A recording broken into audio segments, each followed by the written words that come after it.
How to unlock a phone number after blocking it on an Android.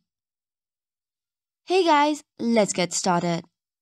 If you have blocked a number and do not know how to unblock, here is a quick fix.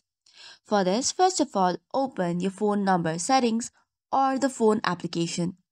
You have a block or unblock button right next to the blocked account.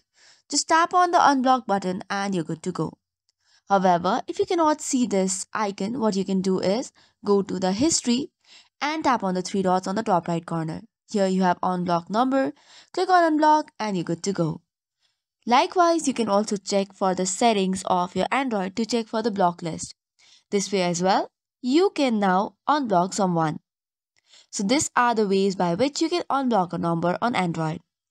That is all for today's video. For more such contents, do not forget to hit the like and subscribe button. Thank you and keep watching.